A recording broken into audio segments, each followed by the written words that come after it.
Hello everyone. बी बाम्सोहॉलिक चॅनलवर आपल्या सर्वांचे स्वागत आहे. I really appreciate your presence on our channel. काही रिव्ह्यूज खरंच इम्प्लिमेंट करावे असे आहेत. त्यामुळे व्हिडिओजमध्ये इम्प्रूव्हमेंट आणता येईल. सो असंच प्रतिसाद देत राहा. Do hit the like button and subscribe the channel. जर कोणतीही क्वेरी असेल तर कमेंट करायला विसरू नका.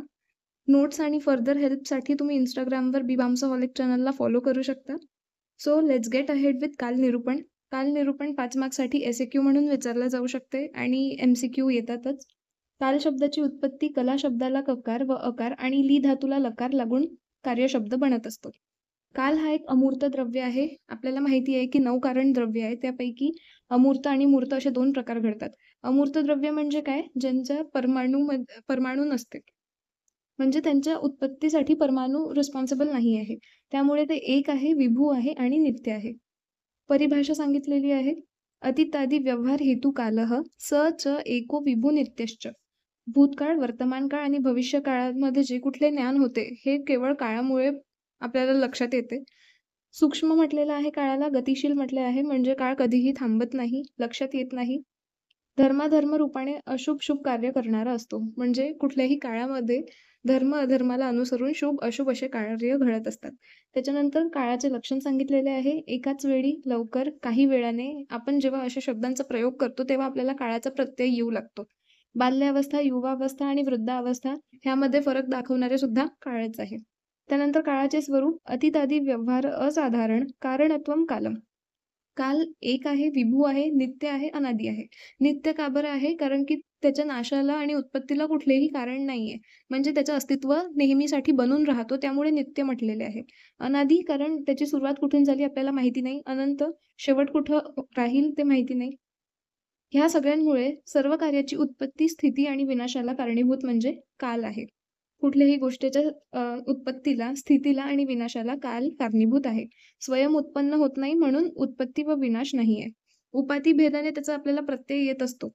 जसं की भूतकाळ, भविष्यकाळ आणि वर्तमानकाळ. त्यानंतर काळाचे प्रकार सांगितलेले आहे. आवस्थिक आणि नित्य. आवस्थिक म्हणजे विकाराची अपेक्षा. म्हणजे जेव्हा तुम्हाला कुठला रोग होत असतो, तेव्हा बाल्यावस्थामध्ये, तरुणावस्थेमध्ये, वृद्धावस्थेमध्ये जे रोग होतात त्याच्यावरून आपल्याला लक्षात येते. आणि आतुरावस्था म्हणजे जेव्हा रोग होऊन तुम्ही त्या अवस्थेत असता तेव्हा. त्याचे 2 प्रकार आहे, काल आणि अकाल. त्यानंतर नित्य म्हणजे काय?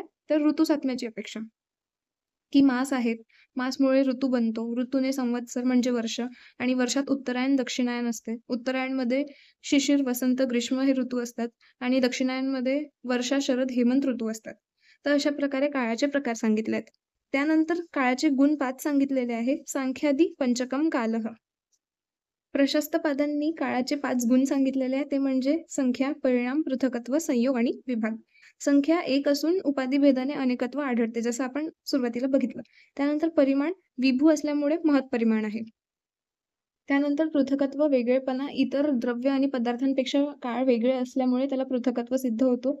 संयोग, ऋतुसंधीमध्ये आपण बघतो की जो काळ जात आहे त्याच्याशी विभाग होतो आणि जो काळ येत आहे त्याच्याशी संयोग होतो. तसेच भूतकाळासोबत विभाग होतो आणि भविष्यकाळासोबत संयोग होतो. त्यानंतर क्रियोत्पत्ती सांगितली आहे कालाच्या प्रकारमध्ये. क्रियोत्पत्ती काल एक क्षण सांगितलाय म्हणजेच काय तर 2/40 सेकंड्स. 2 क्षण मिळून 1 लव बनतो. 2 लवाने 1 निमेष बनतो. निमेष म्हणजे पापण्यांचे उघडझाप. उन्मेष, निमेष. डोळ्यांच्या पापण्यांना बंद करणे म्हणजे निमेष आणि उघडणे म्हणजे उमेष.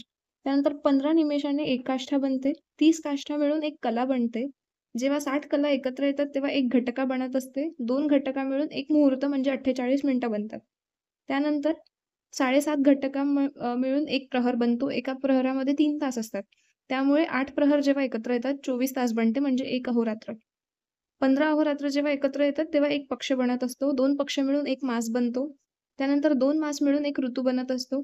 जेव्हा 3 ऋतू एकत्र येतात तेव्हा 1 अयन बनते.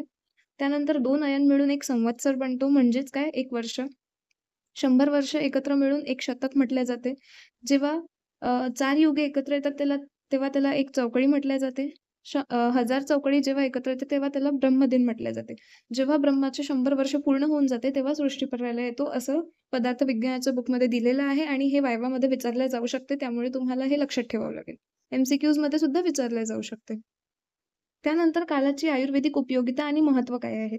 तर कालभोजनम आरोग्यम म्हणजे योग्य वेळी जे आयुर्वेदामध्ये वेळाला अनुसरून भोजन करावे सांगितलेले आहे स्वस्थ पालनासाठी, ते केले पाहिजे. त्यानंतर सप्तधातूच्या परिपक्वतेसाठी पुरुषांमध्ये 25 वर्ष आणि स्त्रीमध्ये 16 वर्ष मानलेले आहेत. म्हणजे आपले जे सप्तधातू आहे ते पूर्णपणे परिपक्व 25 वर्षाचे होत असताना पुरुषांमध्ये, आणि जेव्हा महिला म्हणजे स्त्रिया 16 वर्षाच्या होतात, तेव्हा त्यांच्यामध्ये त्या काळी धातू परिपक्व होतात.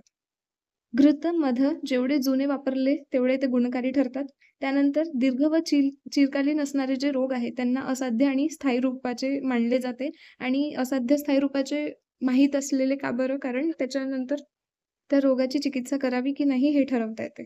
वायू, देश, जल विकृत झाल्यावर स्थळ सोडता येते, पण काल दूषित झाले असतात ते कुठेही सोडून जाता येत नाही. हे तुम्ही पुढे जाऊन जनपदोध्वंसात वाचाल. गर्भाधान झाल्यानंतर 9 महिन्यांच्या कालावधीनंतरच बालकाचा जन्म होतो.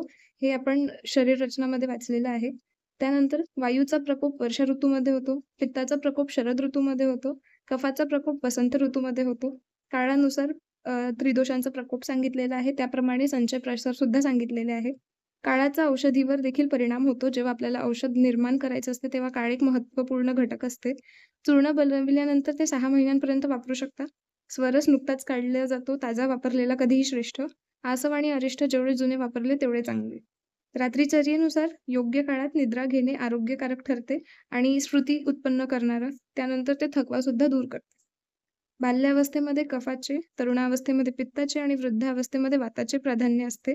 तसेच सकाळी, दुपारी आणि सायंकाळी क्रमाने कफ, पित्त व वाताचे प्राधान्य असते. तर अशा प्रकारे काल निरूपण कंप्लीट झालेलं आहे. Thank you.